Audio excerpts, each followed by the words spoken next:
Poster में नहीं होता, आप देखा होगा, यहाँ से ज्योति निकल रही। जी गुरु और प्रभु एक है, आज मैं आपकी शरण में बहुत बहुत हर बार उठता हूँ, 1000 बार उठ चुका, लेकिन फिर गिर। खतरनाक रोग समझ लो इसे, ये ऐसा वायरस जैसा समझो फैलता जा रहा है। सबके पास स्मार्ट मोबाइल है।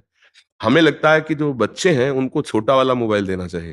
अगर गर्भवती माताएं हो जाती हैं फिर स्पर्श नहीं करना चाहिए। गुरुदेव, ये दास इस काम, क्रोध, लोभ, मोह और माया के इन जालों से हार चुका है। दास भगवत प्राप्ति चाहता है, पर एक कदम चलने का भी सामर्थ्य नहीं रह गया है। हे दयानिधि, मैं थक चुका हूँ, हार चुका हूँ। नाम नाम नाम। महाराज जी वो भी नहीं हो पा रहा मुझसे, फिर मैं कुछ नहीं कर पाऊंगा, बस आ गया आपके नहीं, अवतार। ऐसे नहीं होता, ऐसे नहीं होता। हम बोल सकते हैं ना तो राधा बोले, चल सकते हैं ना तो अच्छे मार्ग में चले, हाथ है ना तो अच्छे कार्य में चले। देखो बेईमानी करोगे तो फिर हमारे पास उसकी दवा नहीं है। अब आप ये कह दोगे कि अब हम कुछ नहीं कर सकते हैं, तो फिर हमारे पास दवा क्या है? आप बोलो क्या दवा है? आप क्या दवा? फिर तुम्हें महाराज जी गुरु और प्रभु एक है, आज मैं आपकी शरण में आ गया। आप अभी जाना। देखो अगर गुरु और प्रभु एक है तो हम जो आज्ञा कर रहे हैं उस पर वचन पर ध्यान दो। गुरु का मतलब आजकल देखो क्या समझ लिया गया है, वो जैसे पोस्टर में नहीं होता, आप देखा होगा, यहाँ से ज्योति निकल रही है और उनके ऐसी कुछ भावना बन गई है जैसे इस बच्चे की है। मतलब संत और गुरु भगवान मतलब वो ऐसे कर देंगे, हो गए। कुछ हुआ क्या तुम्हारे? किसी कुछ हो रहा है? नौटंकी नाटक से कुछ नहीं होता। संतों की यहाँ से नहीं निकलता, ये केवल फिल्मों में दिखाया जाता है और पोस्टर में छपाया जाता है। संतों के यहाँ से निकलता है। वचन अगर मान लो तो मंत्र मूलम गुरु वाक्यम मोक्ष मूलम गुरु कृपा। उनके पहले वाक्य को मानो तो उनकी कृपा से मोक्ष हो जाएगा। राधा राधा राधा राधा राधा। अब कह दो हम नहीं जप सकते तो भोगो फिर। अवश्य में भोक्तव्यम कृतम कर्म शुभा शुभम। अभी सच्ची शरणागति थोड़ी को किसी को जब राम बोलना नहीं आता था तब संत ने कहा मरा मरा बोलो, तो तीसरी बार में राम निकल आया और वो महान हो गए कि नहीं हो गए? तो आप विचार करके देखो, अगर संतों की बात ना माने तो ऐसा कुछ जादू तमाशा तुम समझते हो तो हमें बताओ कि भाई ऐसा जादू तमाशा संतों के पास है कि ऐसे संतों ने बड़े बड़े पापियों को महात्मा बना दिया। कैसे बनाया? उपदेश से। उनकी बात वो माने तब ना। अब बात न माने तो अगर कोई ऐसा चमत्कार हुआ हो कि छू दिया वो महात्मा बन गया, हमें बता देना। ऐसा नहीं, उपदेश किया और मान लिया और वो महात्मा बन गया। कहीं भी पूरा ढूंढ के बताना, पोस्टर की बात नहीं कहते, हमारे शास्त्रों में बताना। संतों ने उपदेश किया, उनकी बात माना, काम हो गया। बड़े से बड़े चोर, बड़े से बड़े हिंसकों को महाभागवत बना दिया। बोलो हरि बोलो, राधा बोलो, कृष्ण बोलो, ऐसा उपदेश देके। तो वो बात बच्चा मानो, नाम जप करो। अच्छा देखो हम बुरा आचरण कर सकते हैं ना, इसका मतलब पावर है ना, तो हम अच्छा आचरण क्यों ना करें? अब अच्छा के लिए नहीं बोलोगे, बुरा करोगे तो भोगेगा कौन? भोगेगा। तो ये बात समझना पड़े। अवश्य में भोक्तव्यम। इतने कमजोर मत बनो तुम एकदम ऐसे। महाराज जी मैंने बहुत प्रयास किए, बहुत बहुत हर बार उठता हूँ, 1000 बार उठ चुका, लेकिन फिर गिर जाता हूँ। फिर भी हमें प्रयास करना है। अभी तुम्हारी अवस्था थोड़ी हो गई कि तुम बूढ़े हो गए हो प्रयास करते करते। अब अगर हम जो कह रहे मानो, राधा नाम निरंतर जपने का अभ्यास करो, अच्छा भोजन करो, मोबाइल में गंदी बात मत देखो। हम जो कह रहे उसे पकड़ो। मोबाइल में गंदी बात मत देखो, गंदा चिंतन मत करो, अपने हाथ से गंदी क्रिया मत करो, गंदे बच्चों का संग मत करो। अभी ठीक हो जाओगे। तुम्हारी बात इसी में है, पकड़ लो। जो हम बोल गए ना इसी में है, पकड़ लो। जी एक और बात है, हाँ। जैसे मेरी स्थिति यहाँ से सुधर गई, लेकिन माया मोह अहंकार अच्छा, यहाँ भी बहुत। बच्चा माया है क्या चीज? हमें बताओ, कभी मिली क्या तुम्हें माया? किसी को मिली माया? माया किसे कहते हैं? माँ माने नहीं या माने जो जो है नहीं पर दिखाई दे, उसका नाम माया है। क्या माया? ये जो आकर्षण है हमारा, परस्पर माया शब्द से हम संबोधन करते हैं। ये संपूर्ण चराचर जगत में जितना बाय है ये सब माया है। माया माने है नहीं।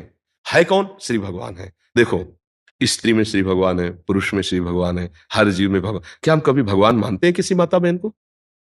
तो फिर हमारी गंदी दृष्टि होगी तो भगवान फिर उसका दंड नहीं देंगे, जलोगे। फिर गंदी भावना तुम्हारी दंड देगी, तुम्हें जलाएगी। अगर हर माता बहन को ऐसे भगवत भाव से प्रणाम करो तो काम ही जागृत नहीं। अब एकांत में गंदी बातें मोबाइल से देखोगे, माताओं बहनों के प्रति गंदा भाव रखोगे तो फिर नष्ट तो हो ही जाओगे। फिर नहीं नष्ट हो। ये दैवी शक्ति है, कोई साधारण मत समझो। ये आद्या शक्ति जगदम्बा के अंश से है। जितनी स्त्रियां हैं शिव शक्ति के अंश से आप जैसे विराज, तो भाव से चलो। पाणी ग्रहण हुआ है मान लो गृहस्थी में, तो एक पत्नी का भाव उसी से अन्य सब माताओं के प्रति, बहनों के प्रति पवित्र भाव रखे। अब वो सब धीरे धीरे, अब ये जो आज हमारी नई पीढ़ी की जो दुर्दशा है उसका विशेष कारण दो है। एक है कुसंग बाहर मित्रों का, और दूसरा मोबाइल का। बहुत बड़ा कुसंग। बच्चे ऐसे ऐसे, ये तो मान लो बहुत कंट्रोल में बोल रहा है, ऐसे बच्चे उपस्थित हुए और उनको कैसे बताए? अब वो छोड़ नहीं सकते वो देखना, इतना व्यसन है। अब वो जो देख रहे हैं, वो चिंतन कर रहे हैं, वही गंदी बातें, ये जो राक्षसी भाव बच्चों में आ रहा है ना, मोबाइल कर रहा है। अब मोबाइल में अच्छी बातें भी हैं, देखो मोबाइल से ही आप यहाँ आए हो सुनकर सत्संग, नहीं तो अब अच्छी बात सुनी तो यहाँ आ गए, गंदी बात सुनते हो तो रो पड़े, क्योंकि गंदी बात तुम्हारे चित्त को व्यथित करती है। सबसे प्रार्थना है मोबाइल में जो गंदी बातें हैं इनको न देखो तो बहुत लाभ आपको मिल जाएगा। पर उसमें क्या है कि एकांत में कमरा बंद किए और फिर आप उसको देख रहे हो तो फिर जो दुर्दशा होगी, दुर्दशा, चित्त गंदा हो जाएगा। अब गंदा चित्त राक्षस है, वो कहीं भी टूट पड़ेगा। ये जो आज देखते हो ना कि बच्चों के प्रति ऐसा दुर्व्यवहार, ऐसा जो वो राक्षस बना दिया चिंतन ने, वो एकांत में बैठे चिंतन करते करते करते एकदम पागल हो गया कि वही चीज मैं कैसे, बस वो ये गंदी बातें सुनने वाले देखने वाले बच्चों का संग, गंदी क्रिया करना और गंदा दृश्य देखना। अब सबके पास स्मार्ट मोबाइल है।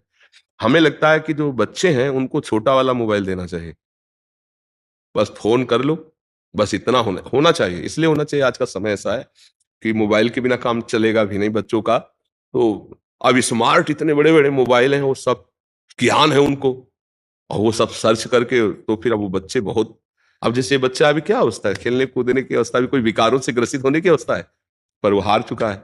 इसलिए राधा राधा जपो, हमारी बात अगर मानो बच्चा, मोबाइल मत देखना, गंदी बात मतलब सत्संग सुनो मोबाइल से, हाँ गंदी, और गंदी क्रिया मत करो, अपने हाथ से गंदी क्रिया मत करो, संयम से चलो तो तुम टूटोगे नहीं। जो आज टूट चुके हो तुम, लोग समझते नहीं, ब्रह्मचर्य में एक महान पावर है, ब्रह्मचर्य एक आध्यात्मिक शक्ति है, चाहे स्त्री हो चाहे पुरुष। अगर संयम पूर्वक गृहस्थी में भी रहना तो पशुवत आचरण मत करो, संयम पूर्वक रहो। आप ब्रह्मचर्य के देखो, आपको रोगों से लड़ने की समर्थ, बौद्धिक स्तर आपका बहुत प्रवीण, और बस शरीर भले ऐसे हो, आपके अंदर आत्मबल, बहुत जोश, पावर है, पावर। और गृहस्थी में मान लो आप कई वर्ष ब्रह्मचर्य रहे, फिर इसके बाद संतान उत्पन्न करें, तो देखिए आप उस संतान में कितना ओज, तेज, और कैसा वो राष्ट्रभक्त, चाहे वो लड़की हो चाहे लड़का हो, उसमें तेज मिलेगा। अब जो विधान है उनके विधान सब विपरीत, अगर गर्भवती माताएं हो जाती हैं फिर स्पर्श नहीं करना चाहिए, नहीं उस बच्चे के संस्कार बिगड़ेंगे और जरूर न जरूर कोई भयानक उसके शरीर की रोग स्थिति हो जाएगी यदि आप सहवास करते हैं। पर कौन सुनता है, कौन मानता है? इसीलिए सब आप देखो, वो तेज, वो ओज, वो भागवतिकता, वो माता पिता के प्रति श्रद्धा भक्ति नहीं, छोटे छोटे बच्चों में गंदे संस्कार भर रहे हैं। क्यों? क्योंकि माता पिता ही संस्कार उसमें ऐसे गंदे डाल रहे हैं। क्यों? गर्भ से संस्कार बनते हैं, गर्भस्थ शिशु से।